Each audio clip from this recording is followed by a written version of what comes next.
When the IRS take cost segregation serious enough to publish the whole restaurant assets matrix, you know that its asset class matter.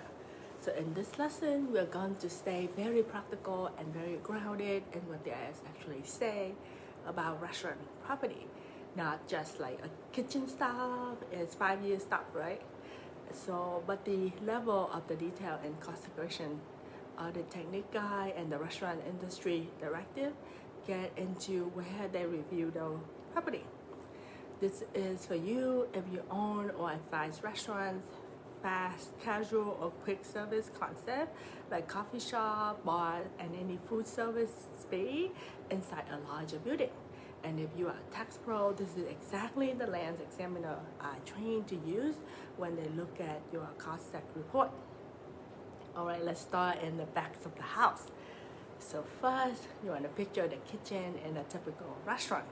So you got ranges, ovens, fryer, flash top, steamer, dish machines, eye machines, walk-in cooler and freezer, dedicated exhaust hood with fire suppression, makeup air, and tangle of gas lines, water line, drain, and dedicated electrical. The IRS restaurant guide doesn't just say like kitchen all equal 5-year, right? It breaks into very specific buckets. For example, there are categories for separate kitchen HVAC that exist solely to meet the temperature and humidity needs of food processing or equipment. When that sole justification test is met, the system is treated as personal property, not a 39-year building component. So what does that mean? A dedicated refrigeration or kitchen air system that only exists to keep food safe or equipment running can often be 5-year Section 1245 property, even if people incidentally feel more comfortable standing there. Right next to that, the guy has a separate line for kitchen equipment hookup. That category covers the water line from the main to the dish machine, the gas line from the main to the fryer bank, the special drain from equipment back to the sanitary line, and dedicated electrical circuits and outlet that only exists to power specific kitchen equipment. Those connections are treated as part of the equipment function, not part of the building shell, and they live in a 5-year bucket under the restaurant asset class for distributing trade and services. So this is the big deal in practice. If you just call the whole plumbing system a 39-year building, you throw no dedicated hookup into the long life bucket. But the ATG literally carve them out and say separate water line or separate gas line or special drains and electrical back to the panel for specific pieces of kitchen equipment, a short life restaurant property. So, as an owner or advisor, you want your invoice and your general ledger details to make the separation visible. If your contractor gives you one number like called kitchen utility, you making life harder on yourself. You want to push for detail like dish machine hookup or fryer gas drop, walk-in cooler electrical or makeup air unit, and so on. The same idea with walk-in and hoods. So in the sample restaurant cost seg schedule, you will often see line item like restaurant exhaust hood with fire suppression, inline water heater for kitchen, and walk-in freezer sitting in the 5-year column with the structural element that support them left in 39-year building. The IRS expects a study to break those pieces apart, not bury them under the building mechanicals. So as you think about your kitchen, I want you to mentally flag 3 buckets. One is poor equipment thing that you can unplug and sell. 2 dedicated support like hookups, makeup air, exhaust hood, localized power. So 3 are the general building system, right? The main sanitary stack, the main electrical service, and any HVAC that primarily serve customer comfort.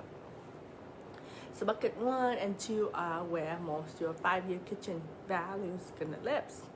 So now let's step out into the dining room and bar. So the IRS restaurant asset matrix doesn't just look at the furniture and fixtures. It breaks down interior light, fixture, wall covering, upholstery, removable partitions, and window treatments, and then ask a simple question. Is this supporting the building or is it supporting the business activity? Take lighting as an example. If a decorated pendant over the bar is just there for mood and branding, and there already enough general lighting to safely run the space, so that pendant is treated as a decorative restaurant lighting. So in the IRS framework, that kind of decorative interior lighting could be a 5-year Section 1245 property for the restaurant and the retail uses. But if though same fixture are pulling load and are the primary source of illumination in the room, they flip over to 39-year Section 1250 building components. The ATG explicit decorated fixture that provides substantially all that typical illumination and building property, not personal property.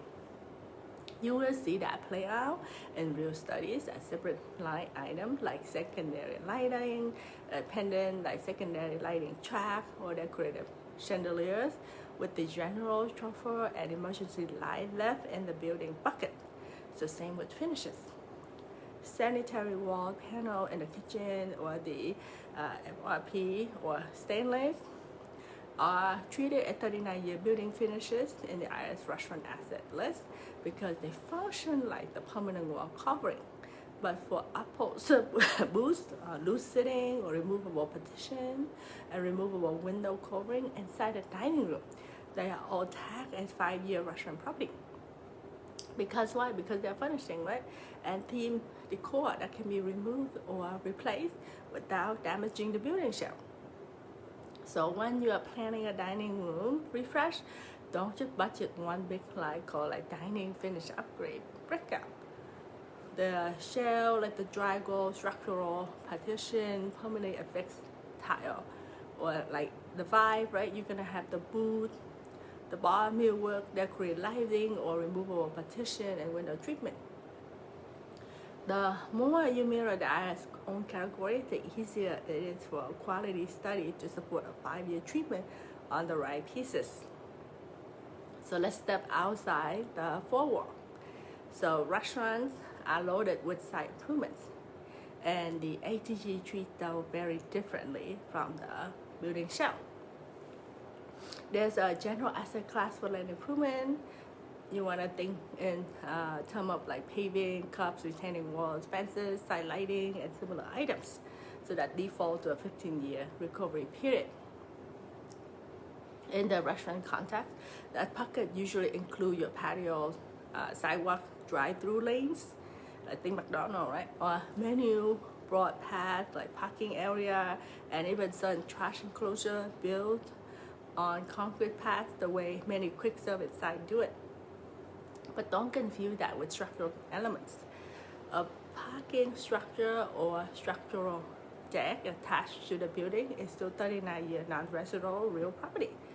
The land improvement bucket is for the stuff that you build on the ground.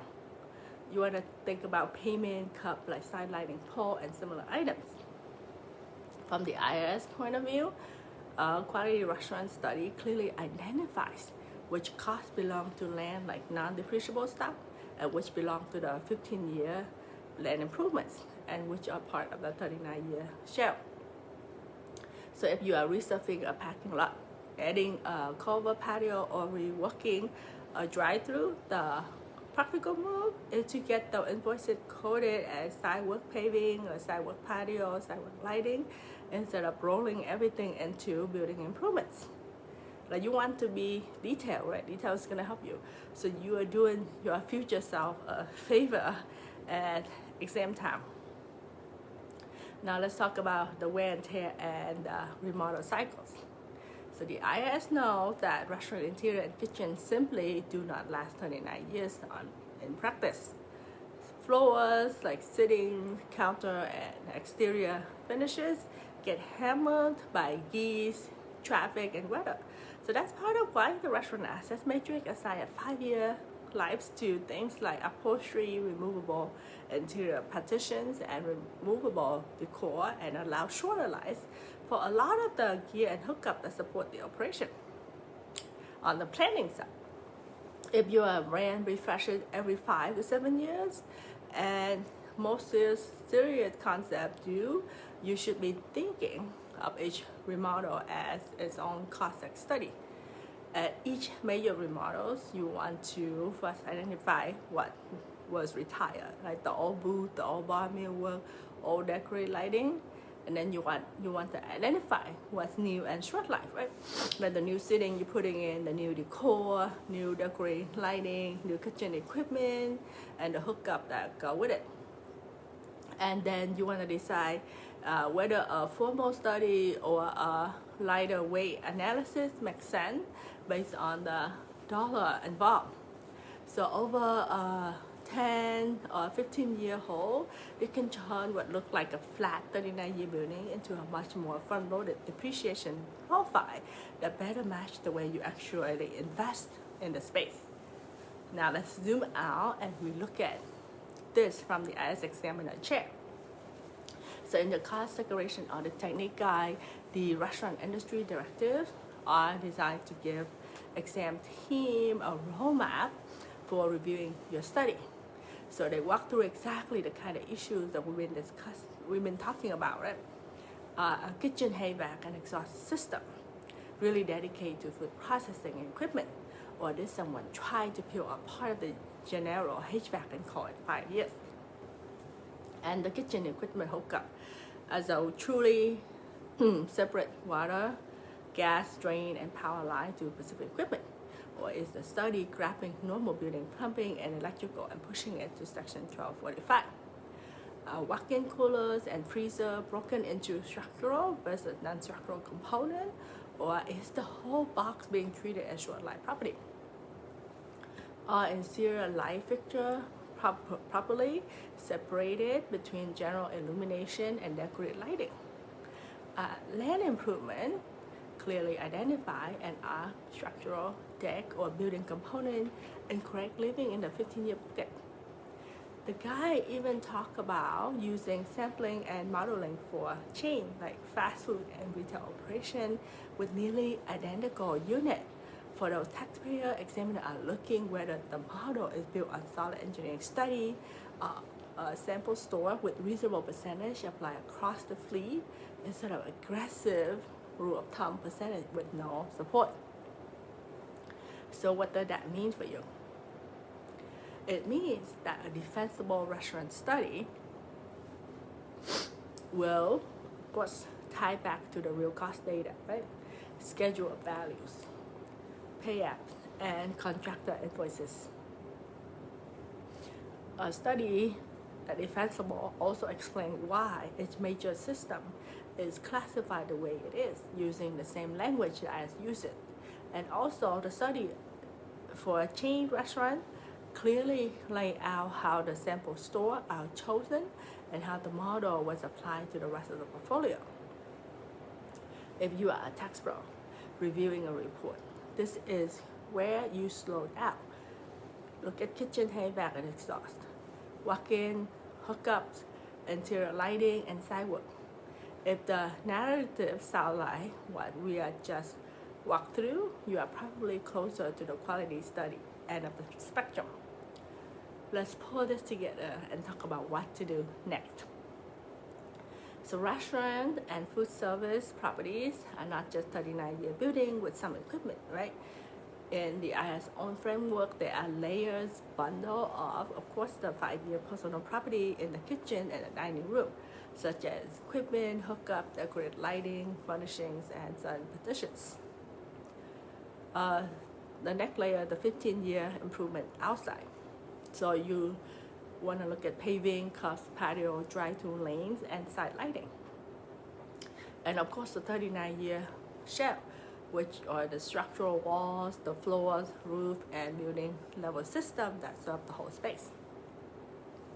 The more your record mirror those layers, the easier it is to accelerate depreciation in a way that line up with the cost segregation audit technique guide. instead of fighting against it. So as you look at a restaurant you own or advise this year, you want to grab a piece of paper and just start thinking, right? So one, which kitchen system are fully dedicated to the equipment or food servicing? Two, which dining and bar element are poorly about customer experience and brand? Three, which side element outside the wall are clearly land improvement, not building structure? In the next industry lesson, we are going to take the same IS grounded approach and apply it to another common property type, so you can start recognizing patterns and reuse this mental checklist across your portfolio client base. For now, if you are working with a restaurant, keep that IS restaurant matrix in the back of your mind. You don't have to memorize every line item. You just need to know the kind of question examiners are trained to ask, so you can design your project, your accounting, and your cost study to answer them before anyone even knock on the door.